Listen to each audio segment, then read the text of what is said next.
Hi friends, स्वागत है आप सभी का हमारे channel current affairs daily dose में। आज है 3 नवंबर 2020 और आज के वीडियो में हम बात करने वाले हैं आज के करंट अफेयर्स पर बेस्ड क्वेश्चंस और उनसे जुड़े फैक्ट्स के बारे में। तो चलिए शुरू करते हैं बिना किसी देरी के। आज का पहला सवाल है, सार्वजनिक क्षेत्र की power grid corporation of India ने किसे अपना निदेशक नियुक्त किया है? Who has been appointed as the director by the Public Sector Power Grid Corporation of India? Option A, Abhay Chaudhary, B, Rahul Tyagi, C, Vinod Sachdeva, and D, Mohan Agarwal. So the right answer is option A, Abhay Chaudhary. अभय चौधरी ने power grid corporation of India limited के निदेशक यानी director का कार्यभार संभाल लिया है। इससे पहले वो कार्यपालिका निदेशक यानी एग्जीक्यूटिव डायरेक्टर और सीएमडी कोऑर्डिनेशन सेल के इंचार्ज के रूप में काम कर रहे थे। वो एनआईटी दुर्गापुर से इलेक्ट्रिकल इंजीनियरिंग में ग्रेजुएट हैं। उन्होंने आईएमटी गाजियाबाद से मैनेजमेंट में पोस्ट ग्रेजुएट डिप्लोमा भी किया है। पावर सेक्टर में अपने 35 इयर्स से अधिक की कार्यकाल के दौरान उन्होंने ईएचवी सबस्टेशंस और ट्रांसमिशन लाइंस में उनकी वेरियस कैपेसिटीज़ में ऑपरेशंस और मेंटेनेंस एग्जीक्यूटिव के साथ ही कंस्ट्रक्शन इंजीनियरिंग के रूप में भी काम किया है। क्वेश्चन नंबर 2 इज, भारत का जीएसटी राजस्व संग्रह किस महीने 8 महीने के उच्च स्तर पर पहुंच गया? India's GST revenue collection hit 8-month high in which month this year? Option A, July 2020, B, August 2020, C, September 2020, and D, October 2020. So the right answer is option D, October 2020. Union ministry of finance यानी केंद्रीय वित्त मंत्रालय ने हाल ही में बताया कि GST revenue का लगभग 1,05,155 करोड़ रुपए अक्टूबर 2020 में कलेक्ट किया गया था, जो कि 8 महीने का सबसे हाई फिगर है। क्वेश्चन नंबर 3 इज, केंद्रीय मंत्री पीयूष गोयल ने हाल ही में कहा कि भारत सरकार किस देश से 30,000 टन आलू आयात कर रही है? Union Minister Piyush Goyal recently said that Indian government is importing 30,000 tons of potatoes from which country? Option A, Bangladesh, B, Nepal, C, Bhutan, and D, Pakistan. So the right answer is option C, Bhutan. Union minister Piyush Goyal ने हाल ही में कहा कि भारत सरकार भूटान से 30,000 ton आलू import कर रही है। उन्होंने कहा कि ऐसा आलू की डोमेस्टिक सप्लाई बढ़ाने और कीमतों को कम करने के लिए किया जा रहा है। उपभोक्ता मामलों के मंत्री that is consumer affairs minister Piyush Goyal ने कहा कि 7,000 टन प्याज पहले ही इंपोर्ट किया जा चुका है और इसके अलावा दिवाली से पहले 25,000 टन और प्याज आने की उम्मीद है। क्वेश्चन 4 इज, हाल ही में कौन सा बल्लेबाज T20 क्रिकेट में 1,000 छक्के लगाने वाला विश्व का पहला बल्लेबाज बन गया है? Which batsman has recently become the first batsman in the world to score 1,000 sixes in T20 cricket? Option A, Chris Gayle, B, Shikhar Dhawan, C, KL Rahul, and D, Virat Kohli. So the right answer is option A, Chris Gayle. तो दोस्तों, West Indies के Chris Gayle T20 cricket में 1,000 छक्के लगाने वाले दुनिया के पहले खिलाड़ी बन गए हैं। उन्होंने इंडियन प्रीमियर लीग यानी IPL में किंग्स 11 पंजाब की ओर से खेलते हुए राजस्थान रॉयल्स के खिलाफ ये उपलब्धि हासिल की। वेस्ट इंडीज़ के किरोन पोलार्ड 696 के साथ दूसरे नंबर पर हैं। वहीं न्यूजीलैंड के पूर्व खिलाड़ी ब्रैंडन मैकुलम 485 छक्कों के साथ तीसरे और ऑस्ट्रेलिया के शेन वॉटसन 467 सिक्सेस के साथ चौथे नंबर पर हैं। क्वेश्चन नंबर 5 इज, भारत की किस महिला पहलवान ने सिंगापुर में लगातार तीसरी बार मिक्स्ड मार्शल आर्ट्स चैंपियनशिप का खिताब जीत लिया है? Which Indian women wrestler has won the Mixed Martial Arts Championship title for the third consecutive time in Singapore? Option A, Ritu Phogat, B, Sonika Kaliraman, C, Neha Rathi, and D, Lalita Sehrawat. So the right answer is option A, Ritu Phogat. Bharat की महिला ऋतु फोगाट ने Singapore में लगातार तीसरी बार mixed martial arts championship का खिताब जीत लिया है।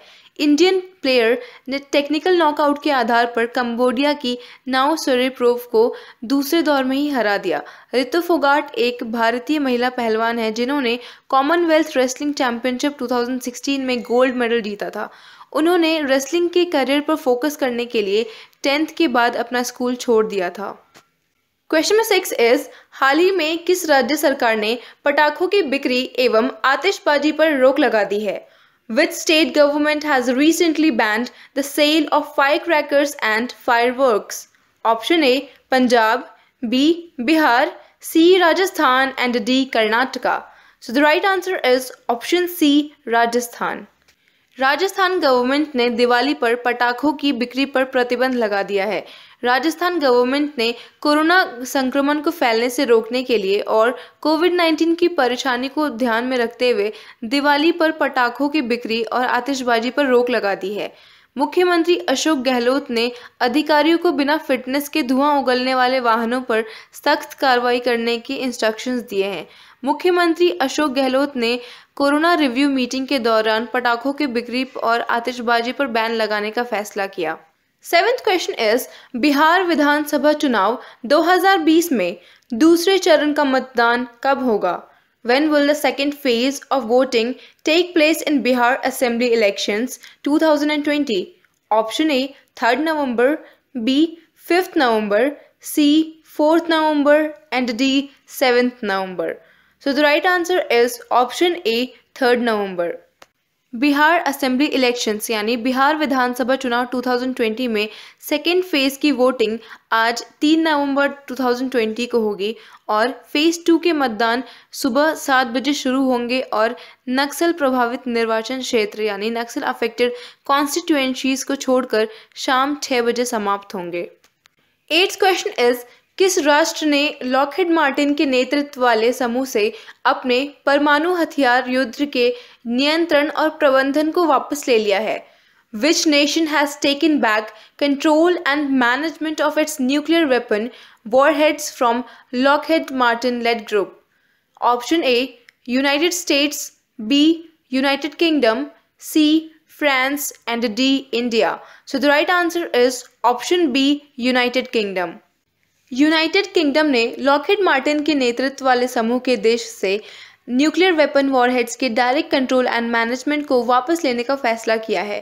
ब्रिटेन की डिफेंस मिनिस्ट्री जून 2021 में लॉकहीड मार्टिन, सेरको और जैकब इंजीनियरिंग के एक संघ के देश से अपने न्यूक्लियर वेपन वॉरहेड्स का डायरेक्ट कंट्रोल और मैनेजमेंट वापस लेगी। 9th question of the day is, कोविड-19 संक्रमित व्यक्ति के संपर्क में आने के बाद इनमें से किसने खुद को अलग कर लिया है? Who among the following has self-isolated himself after coming in contact with COVID-19 infected person? Option A, WHO की महानिदेशक that is WHO Director General. Option B, संयुक्त राष्ट्र महासचिव that is United Nations Secretary General. Option C, प्रधानमंत्री Narendra Modi and option D, Donald Trump. So the right answer is option A, WHO की महानिदेशक that is WHO Director General. WHO director general Tedros Adhanom Ghebreyesus ने 1 नवंबर 2020 को ये announce किया कि वो कोविड-19 infected person के संपर्क में आने के कारण खुद को सेल्फ आइसोलेट करेंगे। Question number 10 is, Chennai super kings के किस क्रिकेटर ने क्रिकेट के सभी प्रारूपों से संन्यास लेने की घोषणा की है? Which Chennai Super Kings cricketer announced his retirement from all forms of cricket? Option A, Mahendra Singh Dhoni, B, Shane Watson, C, Dwayne Bravo, and D, Faf du Plessis. So the right answer is option B, Shane Watson. Chennai super kings के Australian opener cricketer Shane Watson ने 1 नवंबर 2020 को अपनी team CSK के द्वारा Kings 11 Punjab को 9 wicket से हराने के बाद फ्रेंचाइजी क्रिकेट सहित सभी प्रकार के क्रिकेट से संन्यास लेने की घोषणा की है। क्वेश्चन नंबर 11 इज, किस राष्ट्र ने जेट के साथ अपनी वार्षिक ड्रिल्स शुरू की है? Which nation has begin it's annual drill with jets?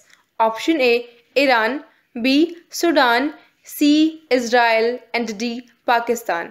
So the right answer is option A, Iran. State television media के अनुसार ईरान ने ड्रोन और जेट के साथ अपनी एनुअल एयरफोर्स ड्रिल शुरू की है। ईरान ने अमेरिका को अपने एजिंग फ्लीट और रशियन मेड जेट फाइटर्स के साथ लोकली मेड ड्रोन्स और अन्य एयरक्राफ्ट्स के साथ अपनी ड्रिलिंग शुरू की। क्वेश्चन नंबर 12 इज केंद्र सरकार ने सैनिक स्कूलों में ओबीसी को इनमें से कितने प्रतिशत आरक्षण देने की घोषणा की है। The central government has announced which of the following percent reservation of OBCs in Sainik schools? Option A 50%, B 40%, C 27% and D 35%. So the right answer is option C 27%. Central governments ने सैनिक school में OBC को 27% reservation देने की घोषणा की है। और बता दें कि मिनिस्ट्री ऑफ डिफेंस के तहत काम करने वाली सैनिक स्कूल सोसाइटी पूरे देश में ऐसे 33 रेसिडेंशियल स्कूल्स का प्रबंधन करती हैं और ये रिजर्वेशन पॉलिसी एकेडमिक सेशन 2001-22 से लागू होगी। और गवर्नमेंट के अनुसार हर लिस्ट में 15% सीट्स अनुसूचित जाति दैट इज स्केड्यूल्ड कास्ट्स के लिए आरक्षित हैं, 7.5% सीट्स अनुसूचित जनजाति दैट इज स्केड्यूल्ड ट्राइब्स के लिए हैं और 27% seats non creamy layer OBCs के लिए रिजर्व्ड हैं। तो फ्रेंड्स, आपको ये वीडियो कैसी लगी हमें कमेंट करके ज़रूर बताएं and give us a thumbs up if you like this video and do share and subscribe for getting more content like this. Thank you.